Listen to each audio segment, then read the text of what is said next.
The following programming is sponsored by Mark J. Bernstein. The views expressed do not necessarily reflect the views of this station, its management, or Beasley Media Group. Entrepreneur, author, and financial consultant Mark Bernstein helps high-performing entrepreneurial business owners create a vision for the future and follow through on their goals and intentions. Ange Honorato is a business growth strategist who blends psychology and business together to create conscious leaders and business owners who impact the world. Founders Forum is a radio show podcast sharing the real stories behind entrepreneurship as founders discover more about themselves while providing valuable lessons and some fun and entertainment for you. Now, here's Mark and Ange. Good morning, America. How are you? Arlo, good morning, buddy. That's my dog. I didn't get to walk him this morning, so it's just one of those mornings. As we're going to talk about in a minute, it's been one of those mornings for a couple of us at least. And it's a beautiful day in Philadelphia and trying to bring a little brightness into your world because there's all kinds of negative things. A hurricane's coming in the Southwest. I have a home down there, and it's actually a place that's protected from hurricanes, and we're sheltering people in there's a what's it called? The field house. I was trying to remember the name of the field house at the school in the community, and people were coming in there because it was built to be hurricane proof. So it's a lot on my mind. We're getting a lot of messages about it. So I should tell you that Ange is out today, and I have sitting in as a co-host today Craig Lerch, who's been on the show before. He is a realtor extraordinaire, and you listen to his show if you haven't heard it because he's a really unique guy, and he's thinking about doing a podcast himself, so we invited him in to sit in with us today. And Dr. Nicole, who I'll say hello to right now, because Nicole, you had a little bit of a rough morning getting in here, which we really appreciate you being here. So tell us about that quickly. Oh, yeah. Well, I just live in the city, so our car gets broken into a lot. And last night, went to the car this morning, and it was dead. Evidently, someone went to break into it and left the door open, so the battery died. But lo and behold, borrowed a friend's car, made it. And she made it. Yes. So she got here. So that's a little bit on the lines of today's topic because there's so much going on in the world. We talk a lot about this. You know, there's political divisiveness, depending who you talk to, whoever wins for the president, if they're on the other side, says it's the end of our country. I mean, it's incredible just to look at the news and see all the things that are being said in so many ways. We have natural disasters. We have, there are people struggling. There's all kinds of things going on, and it's so easy to get sucked up into this. And we talk about it a bit, but we've never really talked this directly about it, which is I'm curious, and I'm going to start with Craig because he is always positive when I talk to him. What do you do to maintain focus in a positive way? Because I know that's who you are, with all the stuff going on around you, with all the news cycles and everything else going on.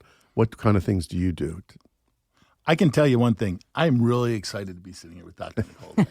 Nicole, because as being, in the role of your industry and your passion of helping people, how do you not absorb it? And that's going to be one of my questions later on for you. But one of the things that I've done, and we've shared this before, was, in real quick, I've picked my 3 top funnels in which I want to live by, which is change lives, make money, and have fun. Some people may hate them. Some people may like them.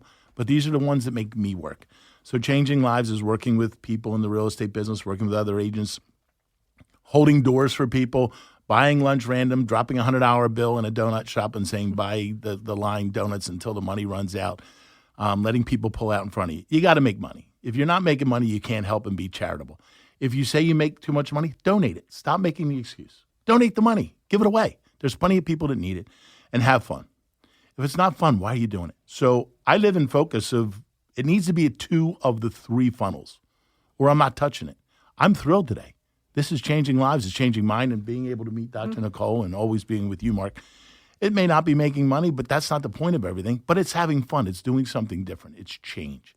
And change is not comfortable. Change is perpetual. It's either going forward or backwards. And you know it from your industry. So this is really exciting to hear. And it's also what goes on in the world.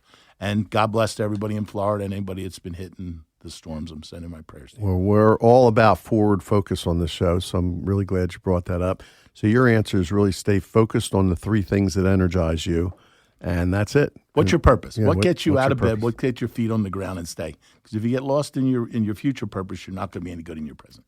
I love it. So let's hear what Dr. Nicole has to say about that. Yeah, I mean, like, look, as a psychologist, how we think affects how we feel affects how we show up.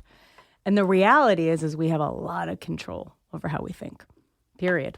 We really do. Often we operate through life thinking we don't have control over how we think. But once we take thinking ownership, that's some magic there. That is some magic. And look, positivity is awesome, but sometimes we're going to feel negative. Like, we have a broad range of emotions because we're human beings, and that's awesome, and it's information.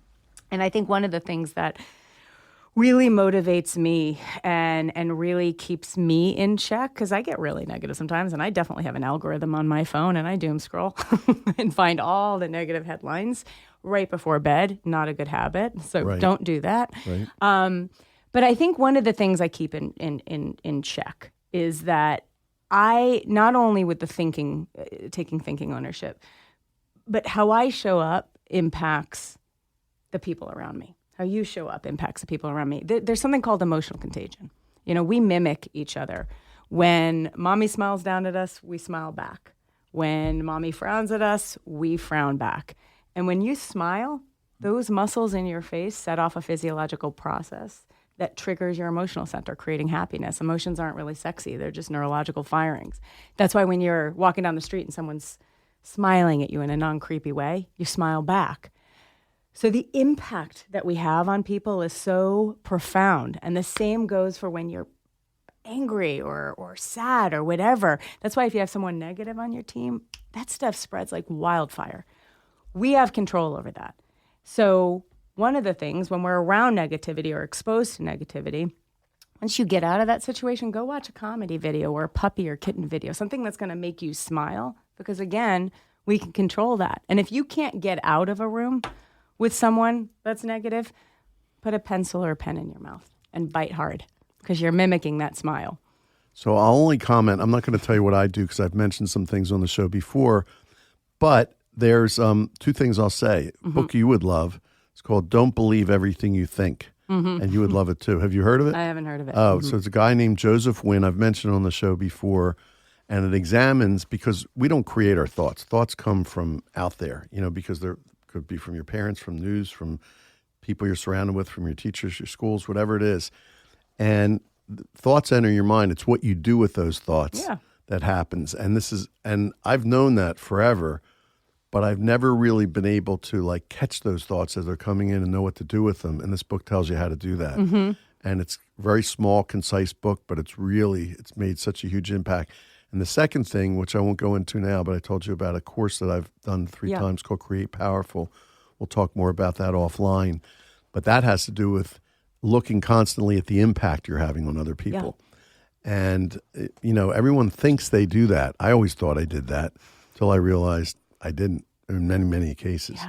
So because I was unconscious most of the time. So anyway, with that, I'd like to introduce Dr. Nicole Lipkin, who is we're very privileged to have her here, internationally recognized clinical and organizational psychologist, executive coach, keynote speaker, and CEO of Equilibria Leadership Consulting, a leadership and organizational development firm. And she's also founder of Hey Kiddo, a company dedicated to building leadership, social, and emotional skills in children and their grown-ups. I love and their grown-ups. Nicole is a regular contributor to the broadcast community, including column about the psychology of the workplace and a leadership role at Forbes.com. She's the author of 2 popular business books, What Keeps Leaders Up at Night and Why in the Workplace, Managing the Me First Generation. Her mission in life is to help leaders, no matter what age, lead from the inside out. And welcome, Nicole. Thank you officially. So much. Thank you. So tell us about, I just said a mouthful because there's a mouthful to say about you, but what a good mouthful. Tell us about how you got started and your career path. Yeah, absolutely. So I think it starts with how I was raised. So my always does, right? It does. My folks were school teachers in the South Bronx, and this was when the South Bronx was the South Bronx during the 70s, 80s, 90s, and totally. they were the English and math teachers, but they were, and they fully believed in academics and the importance of it, but they also came from the philosophy that kids can't really learn if their headspace isn't cleared up. And so they were the teachers that would go in at 7 a.m. and eat breakfast with the kids, because a lot of these kids came from really, really difficult homes. And they were just serving as an ear. And they brought that home, that philosophy. And they raised us in Westchester, New York. And, we were it's a very wealthy community, Larchmont, New York, actually. And we were not the rich kids in Larchmont. Right. But, those schools in Westchester are where they did the early studies looking at highly anxious kids that came from very overachieving parents. You had a lot of doctors, lawyers, Wall Street people that really pushed their kids. So a lot of my peers went to the Harvards and the Yales of the world, but they were looking at mental health issues that would rise from being overly, high achieving. And my mom was a genius. She looked around and was like, I need to make sure that I serve as an ear to Nicole and her friends and my brother. And she would hold something that, she called boy parties. And she would invite my friends and we would have tea parties. And we would talk about our crushes and other things. And I didn't realize what she was doing until I had my own kid. And it was genius. She was opening up the lines of communication and making it so that we could talk about anything. And there wasn't a week that went by that a friend wasn't over talking to her. And I grew up in a household where I could talk about anything. And I didn't realize that was weird until I became a psychologist and realized it was weird. But she opened up the door. My dad did too. And my parents passed away when I was relatively young. My dad when I was 12 and my mom when I was 19. And I am fully aware of the path my life could have gone down. But it didn't. I've had a great life because of the foundation they built. And that has shaped my philosophy in how I approach life, the work that I do, how I approach challenges, and how I help people. So with that, I started, my first business was a psychology practice. I just stop you for 1 second. I learned a lot about you. I've heard the story before. Yeah. But your parents were outside the box thinkers. Oh, yeah. I now understand how they could be Mets fans, even though they're from the South Bronx. I just had to say that. So we were to Mets and Phillies are in the heat of a. Don't let them do that to you, Nicole. They raised me right. They raised me right. I'm sorry. Go on with your story. I had to do that. So. Yeah, I think my first business was a psychology practice. I never intended that to grow into the big beast that it became. It was a psychology practice, and actually I should back up a minute. When I went to grad school, I had dual interests. I always kind of approached life organically because that's how they raised me. I just tried a lot of things, and they always encouraged us to pursue what we wanted to, and I was interested in a lot of things. So I had dual interest. I wanted to, I was really, really into the X-Files. And I had a huge crush on David Duchovny. And I wanted to go into the FBI because of that, because I wanted Agent Mulder to be my partner. And so when I was getting my doctorate in clinical psych. I still have a crush on his partner, Gillian Anderson. Anyway, that's beside the point. So I pursued when I was getting my doctorate in clinical psychology, I got a master's in criminal justice. But I also was interested in business, because one of the things we did was, because they were school teachers and raising us in Westchester, on the weekends, my grandfather was a jeweler. And so on the weekends, we would work at antique shows and flea markets selling jewelry. And, while other kids were watching Saturday morning cartoons, we were getting up at 5 and selling. And my brother experienced that very differently than I did. But, when I was 5 and my brother was 11, they're like, stop complaining. What business do you want to be in? And we're like, toys, because we're kids. So they gave us $400. And they brought us down to the wholesale district in Manhattan. We picked out our inventory. My dad taught us how to keep the books. My mom taught us how to market. My grandfather taught us how to sell. So I was always into business. And you were an entrepreneur at an early from 5. age. Yeah. Exactly. I was a hustler. What the show's about. I love that story. It's amazing.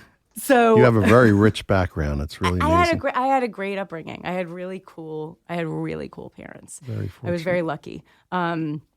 So For me, I also was equally as interested in business, so I also pursued an MBA. Also explains why you're now a cool parent and a cool Thank parent you. mentor, which we'll talk about, Hey Kiddo, in Thank a little you. while. Yeah. I hope he sees me as a cool parent. It's always a question, I understand. I know he hates me a lot. Well, that's part of parent-child, yeah. kiddohood. Yeah. So my early career actually started in forensic psychology. And to be honest with you, that, more than anything I've ever done in my life, trained me to do what I'm doing today. Because what is it? It's about helping people feel comfortable to open up, right? So this was my early career, and I used that to start. That's a great place to take a quick break. We'll be back in a minute on Founders Forum. Attention employers, ready to secure your business? Verify Protect provides fast, accurate, and secure background checks. Ever wonder who's really joining your team? Don't gamble with uncertainty. Choose Verify Protect for nationwide, lightning-fast employee background screening. Forget AI glitches. Our pros review each detail. Why Verify Protect? Picture this. Flexibility tailored by your hiring team. Integration, customization, and online ease. Your rules. Discover legal and criminal checks, employment and education verification, financial and social insight, and government and housing checks. Your business shield starts here. Visit verifyprotect.com today and schedule a game-changing call. Don't play with dice with your hires. Verify Protect, your pre-employment screening experts. We're back on Founders Forum with our guest today, Dr. Nicole Lipkin, and my good friend, Craig Lerch, a realtor extraordinaire. And we were just talking about you being a forensic psychologist. So tell us about that and how that led to the things you're doing today. Yeah. So I then started using the forensic work I was doing. I started a psychology practice. And over the years, again, like I was saying before, I've always taken a very organic, like, all right, let's try it approach to life. So, as the practice started organically growing, my friends were joining me that were therapists, and which is a little bit risky, but it ended up being awesome because we loved each other and we loved working with each other. And one of my friends was a child therapist, so we grew that, and one was couples, we grew that, and over time that practice became huge, and we removed ourselves from the forensic world and we became a general clinical practice. And over the years, I started, that practice grew into an 80 therapist group practice. It grew huge because I know a bit about that business. It's amazing. It's big. Yeah. It's big. It became a real monster. And over time, I actually, around 2007, realized like I really wanted to focus on executive coaching, leadership development, consulting work. And I went back and got coaching credentialed, all of that stuff. I wanted to immerse myself in that, started working in that world while I was running the group practice. And that's when Equilibria Leadership Consulting was born. And I fully transitioned, even though I was still owning and operating Equilibria Psychological, I developed Equilibria Leadership. And tell us about that company. Yeah, so that company is a boutique consulting firm, leadership development consulting firm. We do executive coaching, leadership development, culture change work, a lot of team development work. Are your clients corporations? You go in through the corporation?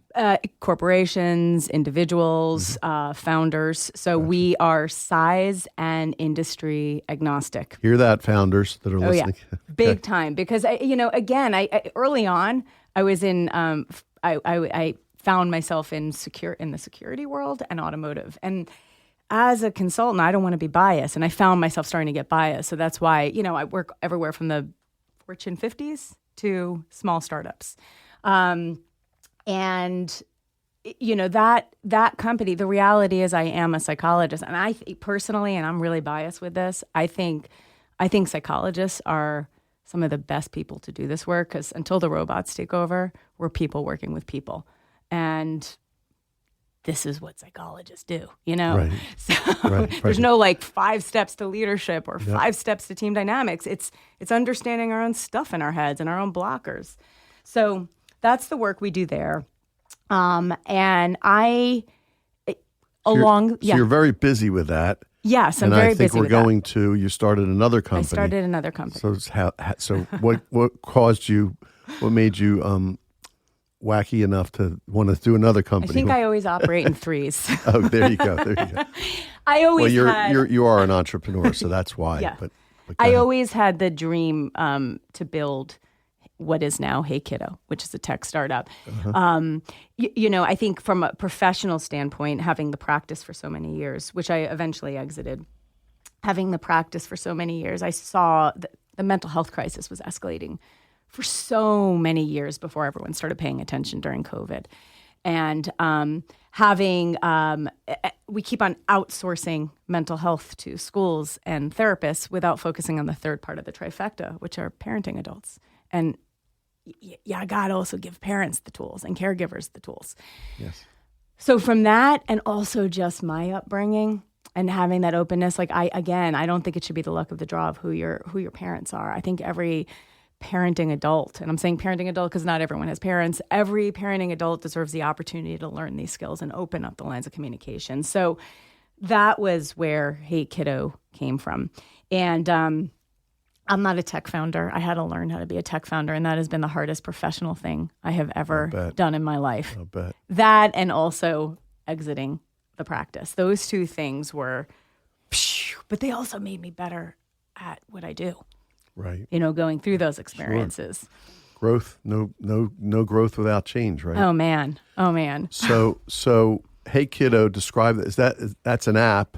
Yeah. So Hey Kiddo, it has 2 products actually. We have a social emotional learning curriculum, but where we've had National Science Foundation funding as well as investment funding to build this amazing app that we're really pushing starting in 2025. And what it is let's say you're a parent noticing that your kiddo is having a lot of negative self-talk and worry over fitting in and having trouble focusing. You can select that on the app, and it's going to put you on a personalized coaching journey that does 3 things. It educates that parent. Here's what we know about negative self-talk in your 6-year-old versus a 12-year-old. So it gives education. Great. Second, gives that parent tools, nonverbal and verbal, to open up the lines of communication with their kiddo around what they're seeing. And then is subtly coaching that parent on how to model the behaviors and skills they're trying to actually build, because kids watch us. It's helping that parent track emotional behavioral patterns. It's really a coach to the parents. It's a coach. Yeah. It's a pocket coach, and signaling them when professional help is needed. It's not to replace therapists. It's a preventative tool to help parents be more psychologically in tune. Nicole, as always, the show is going by very quickly. Yeah. We only have a few minutes left. In a few words, how would you describe, if you had to kind of broadside on the challenges you faced as an entrepreneur? I mean, the show can't go by. I mean, we got to be here for the rest of the day. That was a good broadside. I understand. I mean, look, there's been early career challenges and later career challenges. Early career, I didn't understand mentorship. I never sought help. And there were times in the practice, the first business, where I was messing up so badly. I was just I tend to be an empathetic leader, making decisions based on relationships versus what's best for the business. And I kept on doing that and making really bad decisions to protect the relationship and the people I cared about. And instead of seeking help, like, again, it's like when we think about how our brains work, you know, we especially with the sunk cost bias, the more money, time, and effort we put into people, places, and things, especially when they're bad decisions, the more money, time, and effort we keep on putting into those things. And that's what I was doing in my decision making. And I had to snap out of it, but I didn't seek help outside. And I think that was my biggest challenge, not understanding the importance of having my own board of directors around me, my own advisors around me. That came later in life. And also because of those lessons, I make sure to be available to other people, young professionals that are going through that. I want to keep moving with you because we don't have much time. Yeah. I know you have an enormous vision for the next 10 years. Could you describe that to us? Yeah. I love what I'm doing. So I want to keep on doing the executive coaching work that I do and the team development work. I do a lot of I want to keep on doing that. I want to keep on doing keynote speaking. It's my favorite thing in the world to do and to impact large numbers of people. So I want to keep on doing that until I die. What does Hey Kiddo look like? On the Hey Kiddo side, I want this to be accessible to any parent that ever wants it. Obviously, it's a business. It's a startup. It's a for-profit. It needs to make money to survive. Yep. But I ultimately want that to be a tool that's going to impact the mental health crisis that we're having long term. Great. Yeah. Couple quick ones. We have just a couple minutes left. Yeah. What book are you currently reading? Oh, man. I just read The Psychology of Money, which was awesome. It's a great book. But that was because it was there and I was on vacation and I picked it up. You should read The Fiscal Therapy Solution. I will read that. I will read that. What are your thoughts about your legacy? What would you like to leave behind eventually? And Dr. Nicole Lipkin's fairly young. I need to point that out to you. She's done a lot in a short amount of years. Not so young. Well, it's all relative. Thank you. I want to leave. Well, I never want to leave him behind, but I want to leave. I want to help raise an amazing man, my son Charlie, and a kind, helpful person. I want to help create what my parents helped create, my brother and I, and I want to leave this world a little bit better. If I can influence and impact and infect people in a positive, healthy way, that's what I want to continue doing.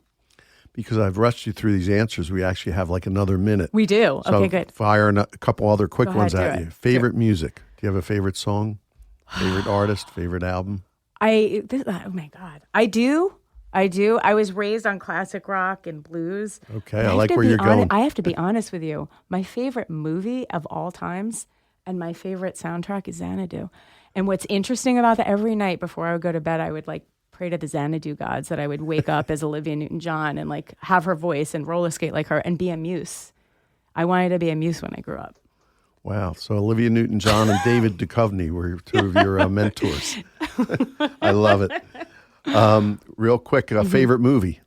Xanadu. I loved it. But I have many more favorite movies. One more. God, I can't think of anything. Okay, one more favorite book. Let's go back to favorite movie. Okay. I love 9 to 5. There you go. That's a great movie. It's awesome. Great movie. It's awesome. And great female mentors. And Office Space. Office Space. So good. Office Space, I don't know if I know Oh, that come one. on. You know Office Space. Do I? Okay. Oh, of course you know Office Space. We'll talk afterwards because we are out of time. Thank you. So thanks for being here, Dr. Thank you Nicole so much. Lipkin and Craig Lerch. Pleasure to have you here again. Nicole. And thanks Great stuff. Thank you. Great stuff. Thank you, everyone, for listening. And we'll see you next week on Founders Forum.